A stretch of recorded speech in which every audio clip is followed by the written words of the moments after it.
Thank you very much for being here, for the incredible work you're doing to help us pass the really historic tax cuts. There's never been anything like this in the history of our country. It's cuts and it's relief and it's also reform.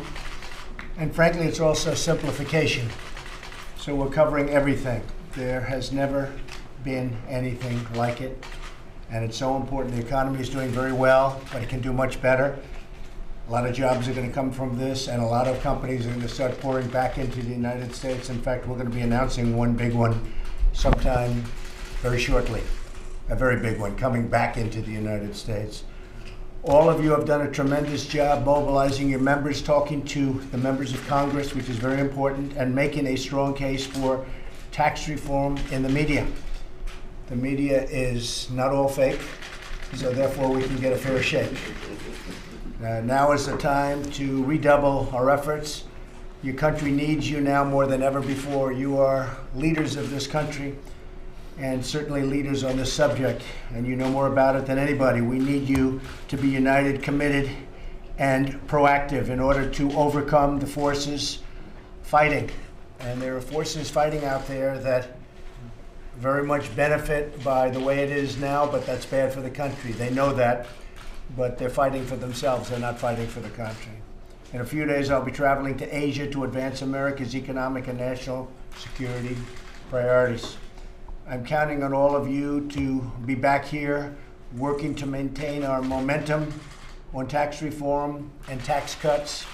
And that will be a short period of time. I'll be away for about 10 and a half days, and we'll get back very quickly. We're meeting in China, in South Korea, in Japan, we're going to Vietnam, we're going to the Philippines, which is a strategically important location where the previous administration was not exactly welcome, as you probably remember. The Democrats will say our tax bill is for the rich, but they know it's not, and what they will do is they don't even know the tax bill. The tax bill hasn't even been really put out yet. It will be over the next short period of time.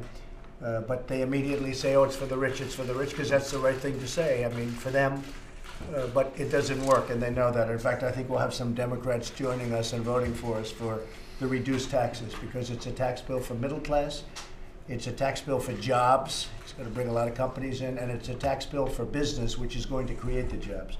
We're bringing it down from 35 down to 20. While I'm in Asia, members of my cabinet will be traveling all around the country, talking directly to taxpayers and focusing on the regional media, which we find to be a much more credible media, to be honest with you. In fact, I found it to be incredible how good they are. Of course, Secretary Mnuchin, Director Cohn, and my entire economic team will remain totally focused on tax reform. They'll be staying here, and we'll continue to work closely with all of you. They've had a great relationship with most of the people in the room. We need your continued input to make sure that the final bill gets all of the details right and that we get that approval. I want the House to pass a bill by Thanksgiving. I want all of the people standing by my side when we get ready to sign by Christmas. Hopefully before Christmas, you'll all be in the room standing front row center. I think we'll be able to find a place where you can all stand front row center. It'll be a big event. It'll be the biggest tax event in the history of our country. Thank you all for being here today. We have a couple of folks that I'd like to have say maybe a couple of words while we leave the media. Tom Donahue has been president and CEO of U.S. Chamber of Commerce for a long time. Tom, do you have anything to say? Well, thank you very much for having the meeting, Mr. President. Thank you, Tom. The business community has been waiting a long time for an administration and a president and a willing Congress to do what we haven't done for many decades. We think we were lucky to arrange a budget, so we're going to have a better opportunity in the Senate. I think you're right. There are some members of the Democratic legislature that will come around on some of this, particularly if the numbers are as promised. And you hit it right on the head. We've got to work on it. We're going to have some differences amongst the business community on what should be the takeaways in the ads. But we just have to work on that, and I think you're I think your planning is really quite good. Off to Asia and everybody else get it worked out, and then come back and we'll see what Come back and let's see what we have. Right? Thank you very much. Well, I appreciate it very much. And what you said is important. We did get the budget passed, and as you know, that was a big event because that doesn't often happen. And we got it fairly easily passed. I think we had a couple of extra votes if we needed them, and more than a couple of votes if we needed them. There's great spirit for this. The Republicans have a tremendous spirit. We'll have no Democrat support. We may have on the tax cuts because I think it's going to be very hard for 5 or 6 of them to run successfully saying they want to raise taxes. Look, the Democrats want to raise taxes and really create obstruction. And the Republicans want to lower taxes, and we want to get rid of regulations. I've gotten rid of more regulations in the first 9 months than any president has for their term in office. That's a big statement, but we've really just begun. I would say we have at least another 50% that we want to do. So that's going to be fantastic. In some cases, it's statutory where you have to give a notice, and then you have to give another notice, and you have to wait 90 days.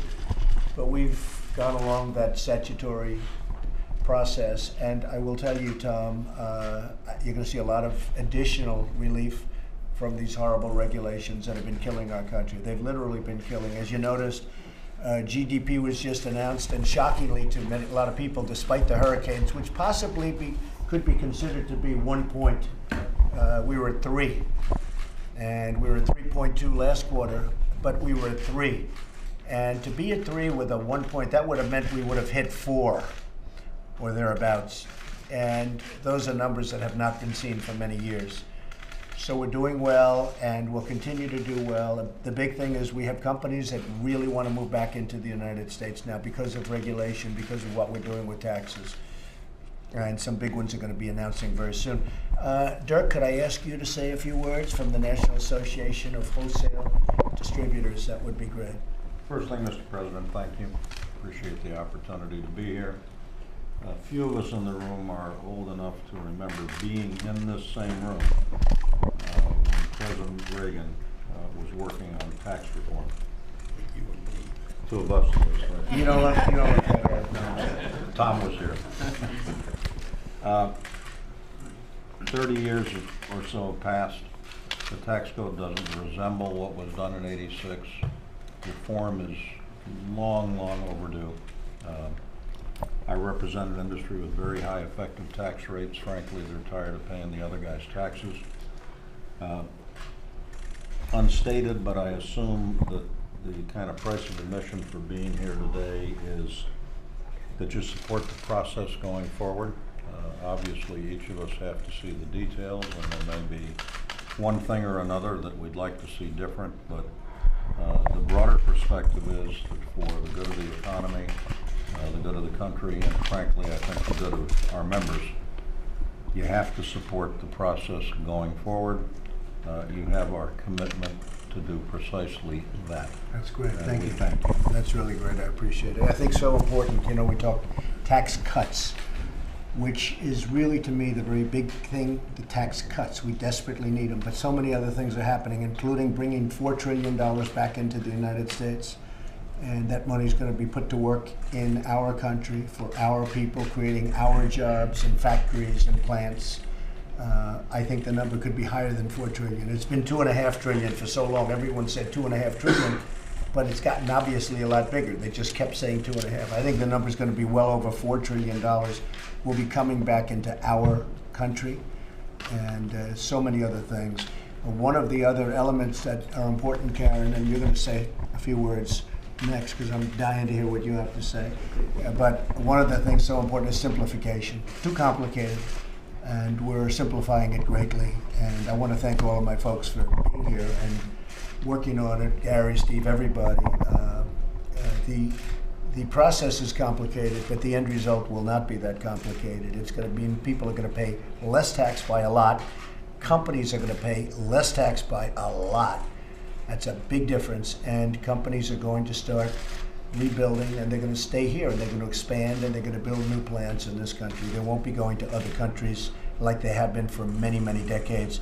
Karen, could you say a few words? Small Business Entrepreneurship Council. Sure. Well, thank you so much, Mr. President, for your support and leadership on this issue. This is really one of the most critical issues for small business, and they know if they get tax reform through, they're going to have more capital to put back into their businesses. They're going to invest more. They're going to provide higher wages, better benefits for their employees.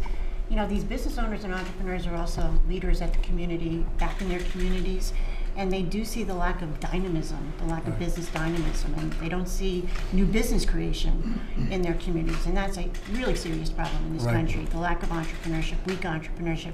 According to our numbers, 3.2 million missing businesses in our country because of people not taking risks. Right. So we're very excited about tax reform in terms of the growth it will bring, the investment it will bring, making the U.S. a haven for capital again, because we need to get that edge back and need to encourage more people to start businesses, particularly millennials starting businesses again, which is going to add to our competitiveness. So thank you. One of the things that we've been talking about and that we've seen, and there's never been anything like it, is the level of enthusiasm. The enthusiasm for business, for manufacturing, it's the highest level it's ever been, highest level since the charts started. And we have a tremendous level now of enthusiasm for business and for manufacturing, and nobody's ever seen anything like it. And of course, the stock market is at an all-time high, historic high. There's never been, I mean, it's going up, I think it was 54 times since I was elected. We've hit the record 54 times. And I notice it's up again a little bit today, so that's always good. But we're going to try and keep it going up. But we've created almost $5.5 trillion in stock market wealth. Think of that, $5.5 trillion since November 8th. So we're very honored by all of that, but a very big part of it will be tax cuts and tax reform, and we'll work on that together. Thank you all very much. Thank you. Thank you. Thank you very much. Mr. President, Thank you. You called Joseph Lawless an excellent guy. What is your reaction? Say it? Would you be open to? We're not looking for that. No, we're not looking for that. Hopefully not. Some people have mentioned that. Hopefully not. Are you gonna pardon Mr. Manafort? Thank you. Thank you. Mr. President, what's your reaction to George Papadopoulos' Thank you very much. Your reaction to the guilty